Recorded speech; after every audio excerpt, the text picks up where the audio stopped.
I recently visited a pen store near me to test some pens that I'm considering to buy. The Waterman Carène, Lamy 2000, and the Pilot Vanishing Point. As the store can't sell a pen that's already been inked, they only dipped the nibs into the ink. My question is the performance of a dipped nib representative of its performance when inked up normally? I had some major skipping issues with the Carène, which didn't happen with the 2000 and the Vanishing Point. Okay, so I have all of these pens that I can show you, and I will say that all three of these pens are kind of unique as far as their like nib and feed design. So this is really kind of an interesting mix of pens to dive into. I'm going to zoom in a little bit so that you can see what's going on. So this is a Waterman Carène. There's different models of it, but what it has going on is it has an inlaid nib. And it does not have like fins in the feed. All the feed is like built into the pen. So, which is fine. It's definitely an interesting design, and I actually think it's pretty cool. But what the drawback of it is, when you dip test it, it's not really like grabbing a lot of the ink in a dipping motion. You know, when you have a pen that's like the Omos one, you know, there's a lot of the feed that's exposed here. It has all these fins. When you dip test this, it's a lot of the ink is hanging out on the nib, and you're going to get a more representative writing sample of what it would be like actually inked up. That's going to be less the case with a pen that has an inlaid nib like this, and honestly, even pens like the Lamy 2000 and the Pilot Vanishing Point.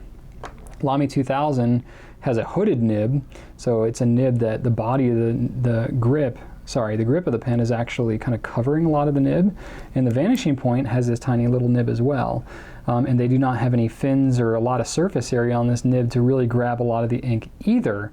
So these pens honestly are probably ones that would be kind of hit or miss in a dip test sometimes anyway, depending on who's dipping it and how it's going. So I would say all three of these would be some of the probably least reliable in a dip test than I would expect with, you know, another pen like the Omos. So that said, I've had good experience with my Carène. Now, I do not carry the Carène regularly, so I have not used a lot of them. Of the ones I've used, they have performed well when inked. So I think that might be part of it, but at the same time, it's not a cheap pen. I mean, this pen actually varies in price quite a bit depending on the finish that you get. This really kind of cool pattern is on the more expensive end. But you can get some that are a little less expensive that are closer in the price range to the Vanishing Point and the Lamy 2000, but even still, it's kind of a premium priced pen compared to these other two. So I would say if you're not that hot on it anyway, and you had some issues, maybe steer you more towards these. They're definitely more popular, Lamy 2000, the Vanishing Point. Unless you're just really in love with the Carène and really want it to work, then I would say go ahead and get the pen, because I suspect it's probably going to work pretty well for you. And then if it doesn't, then you can always go back to that retailer and be like, hey, this pen really didn't work that well when I was at home. And they can help you troubleshoot it. But these two are really pretty solid performers, and you really can't go that wrong with either of them. That being said, the Lamy 2000 does have a sweet spot, and some people mistake that for having flow issues. Really, though, it's a pretty consistent writing pen once you get the hang of it. So that's kind of the caveat there. But if you've already written with it and it wrote really well for you, I think you're going to be just fine. So that's what I would recommend there.